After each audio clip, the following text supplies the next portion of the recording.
Imhotep Bekanefer, soyez les bienvenus sur les plateaux du père Hank Mtouti. Aujourd'hui, toujours en compagnie du Baba Kinkela Omazulu, Shango Kufu Imhotep Atumura, nous allons affronter un argument clé. Cet argument clé est d'une importance capitale. Et je l'ai appelé la foi en Afrique. Dans des émissions précédentes, j'ai défini la foi comme étant la force de la conviction,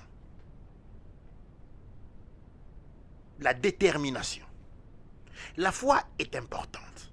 La foi n'est pas la croyance aveugle. Toute notion minimement intellectuelle et pédagogique résume une foi aveugle comme étant une passion sans fruit. Cependant, la foi, une foi, c'est la force des convictions. La foi détermine la volonté d'une démarche. Et le titre que je vous propose ce soir, cet après-midi, est la foi en Afrique. Et je vais m'étaler, si vous me le permettez bien, douanetche. Ce titre vient s'ajouter à la problématique de la lutte, de la survie du mélanoderme, de la lutte contre la défense de l'Afrique planétaire. C'est quoi l'Afrique planétaire? Eh bien, c'est une notion qui définit tous les espaces vitaux où ont vécu, où ont mis les premiers, où ont été les mélanodermes à mettre par premier leurs pieds. Bien entendu, nous n'avons pas adopté la politique, l'écoderme, de mettre un drapeau pour exclure les autres. La philosophie mélanoderme est une philosophie inclusive de tout mécanisme de la vie. Et l'Afrique aujourd'hui n'est pas seulement un territoire. L'Afrique, c'est une conviction. L'Afrique, c'est un état d'être. Et cet état d'être, basé sur la mahat, basé sur la cordialité, basé sur l'amour de l'autre, basé sur le respect de la loi, de l'existence et de la nature, eh bien, nos ancêtres ont exporté ces concepts philosophiques existentiels par sur toutes les terres où ils se sont orientés. C'est ainsi et en vertu de cet héritage que j'ai dit que l'Afrique est partout. Nous sommes les ambassadeurs, les descendants des ambassadeurs. Spécialement parlant à mes sœurs et frères qui sont dans ce que nous appelons les Gaïtas, les Antilles. Eh bien, ils sont chez eux. Mais, contrairement à ce que je peux affirmer, nous constatons qu'il y a un problème. Que le mélanoderme, partout où il est, ne se sent pas chez lui. Il est maltraité partout et il est même maltraité dans le territoire qui, lui, d'une certaine manière, lui correspond. C'est-à-dire qu'en Afrique, il est maltraité en Afrique. Je ne vais pas sans détail vous mettre devant la problématique de la richesse de l'Afrique. Et malgré ça, de la pauvreté dans laquelle vivent ces populations. Pourquoi? Pourquoi? Et pourquoi?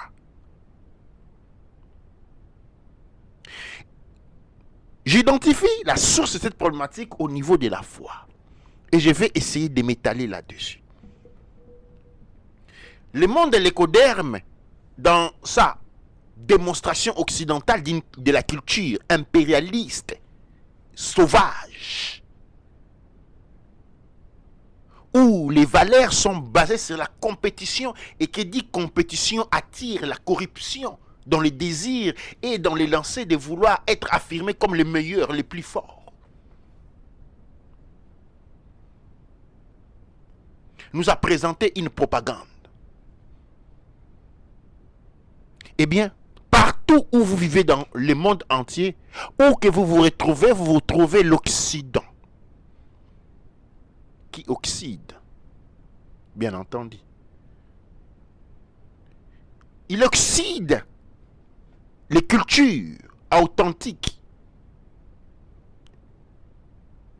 en les ruinant, en les remplaçant par de la ruine. Eh bien, quand l'Occident apporte la télévision qui est un instrument de corruption psychologique, mentale et culturelle. Partout où vous regardez, vous trouvez l'Occident. La religion occidentale, les mœurs occidentales, les langues occidentaux, la pensée occidentale, les religions occidentaux. Et on peut aller comme ça, l'alimentation occidentale, dans tout. Qu'est-ce que cela a convaincu? Qui représente sur un plan, je ne sais pas comment je vais le définir, emblématique, ou je pourrais dire faire encore mieux, sur les pas de l'accès à la conscience, qui représente sur les plans de l'accès à la conscience, qui représente les éléments ci-dessous, la Coca-Cola, les jeans américains, l'amour pour les auto-voitures de grosses cylindres, les jaquettes en cuir, les chaussures en peau de serpent, les ceintures à peau de serpent, les différentes griffes des vêtements, les boissons alcooliques Johnny Walker, ainsi de suite. Que représente-t-elle? Elle représente une propagande psychologique, je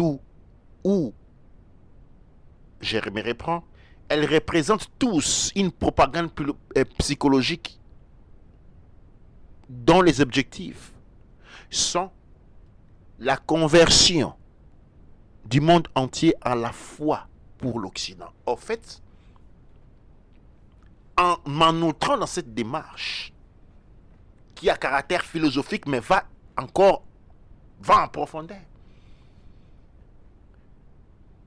Quand bien nous connaissons les rapports existants entre l'Occident et l'Afrique, bien que les Occidents méprisent, c'est aujourd'hui connu de la bouche de tous que le monde occidental ne veut pas avoir des Africains venir chez eux, mais les rêves des Africains restent toujours celui d'aller dans un endroit où on dit ne pas vouloir d'eux.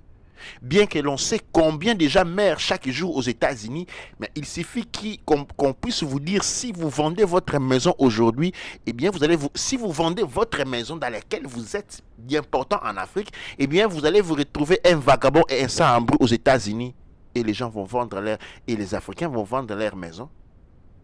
Ils vont vendre leurs biens pour être transportés de l'Europe, de l'Afrique aux États-Unis et se retrouver à même la rue, un sans-abri, avec tous les dangers courants de se faire tuer par la police. Mais cela ne l'intéressait pas. Pourquoi? C'est parce qu'il s'est créé à travers une propagande qui s'est étalée sur un espace de temps générationnel, de plusieurs générations, une propagande portant à la foi pour l'Occident. Cette foi pour l'Occident n'est pas tant sans, il n'est pas tant ruiné. Je disais, il n'est pas tant sans ruiner un élément important que ici nous appelons la foi en Afrique. Cette foi-là, cette énergie-là, comme je l'ai dit au début, détermine la puissance. En fait, l'Occident continue à ruiner le monde et à la dominer par la foi qui lui est concédée par les peuples du monde. Et cette foi a été conquise à travers les films.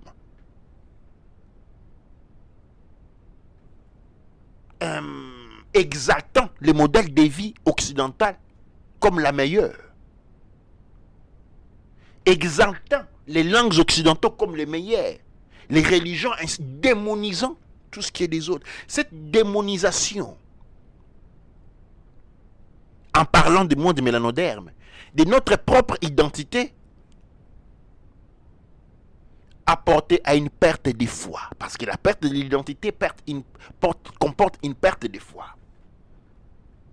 Et aujourd'hui, on se retourne vers le monde ancestral.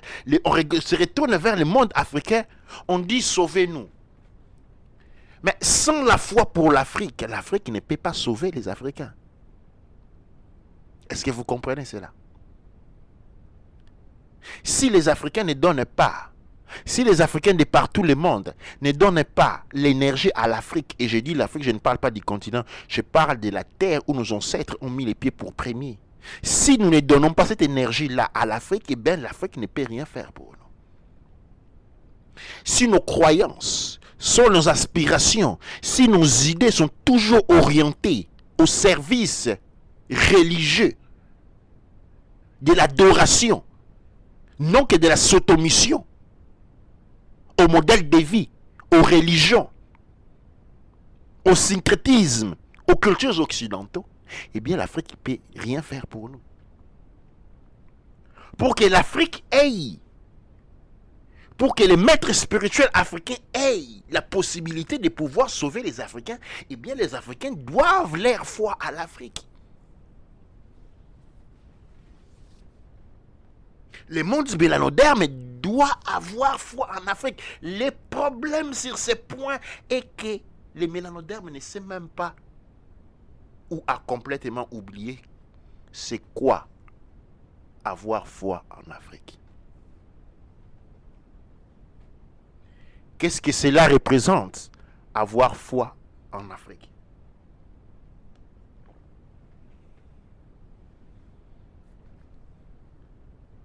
Sans passer par des détours et d'articulations phraseologiques mirabolants visant à impressionner les esprits faibles.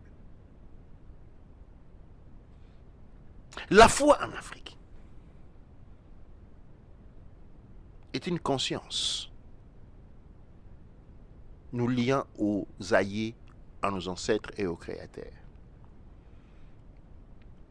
La foi en Afrique est la conscience, non que la connaissance, d'être né africain avec un rôle déterminant à jouer en tant qu'Africain pour la vie des Africains et pour le futur des Africains.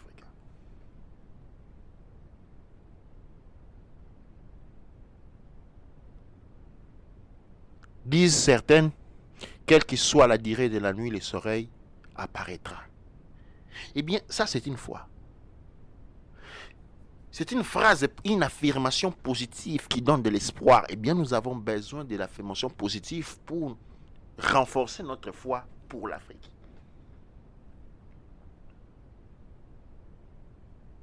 L'Afrique est le point central de notre existence. L'Afrique est la terre de nos ancêtres.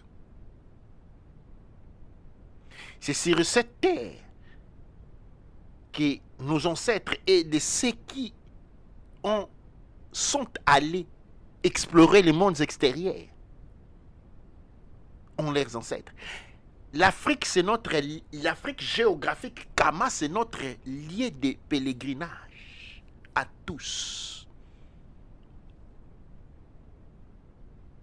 L'Afrique est la certitude ou la promesse de la victoire.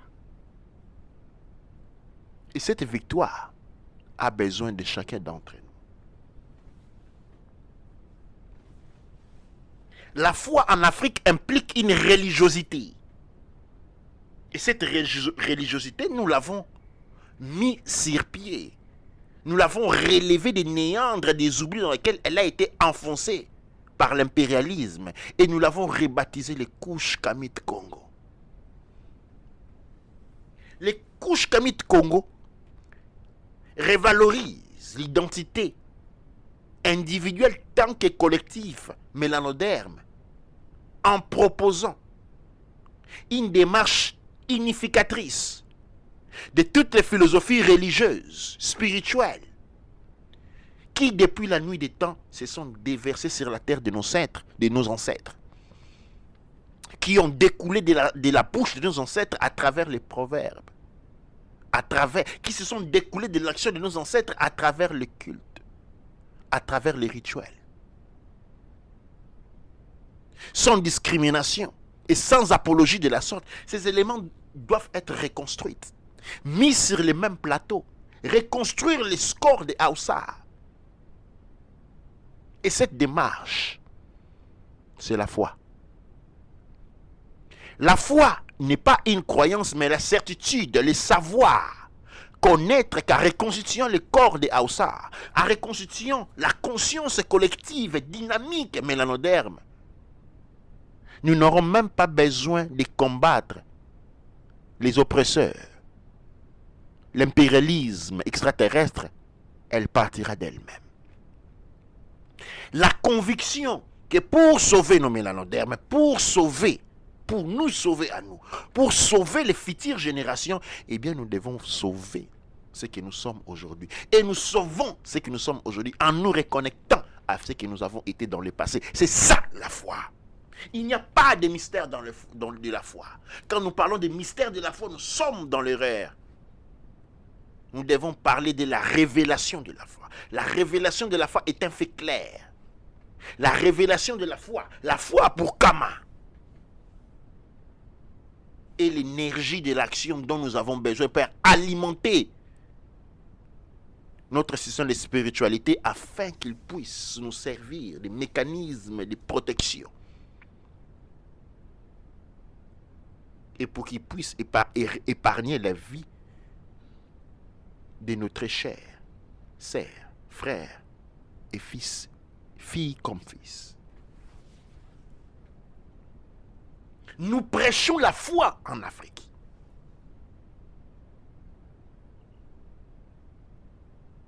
Qui nous met dans un état d'introspection et de prise de conscience, non que de développement de la conviction.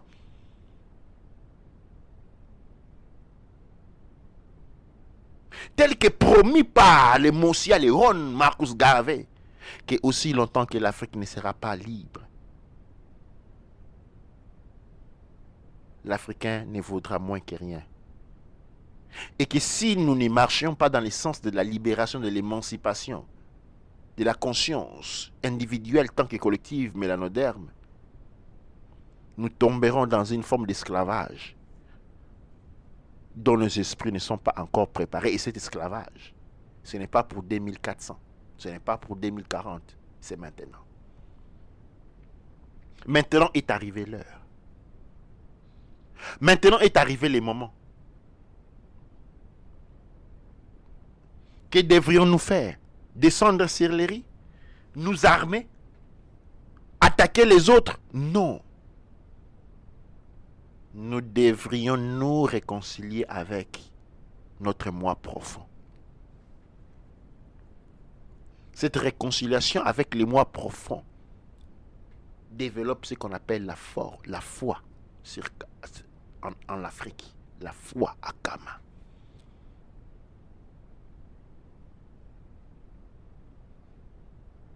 Elle est une démarche nécessaire. Ne vous laissez pas tromper par la nature des mots comme foi, religion.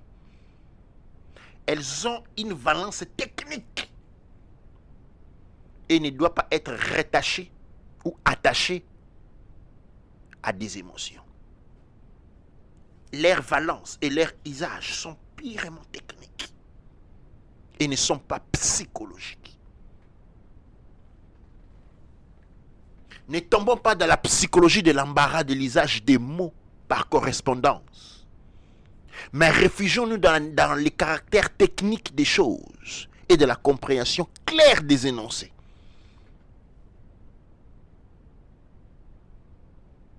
Nous ne nous armerons pas des épées, des chars de combat, des grenades, des fusils à assaut. Nous ne causerons pas la mort aux autres pour défendre le nôtre. Car la foi permet de déplacer des montagnes. Dua Necher, Dua Amonara, Dua Neb Er Cher.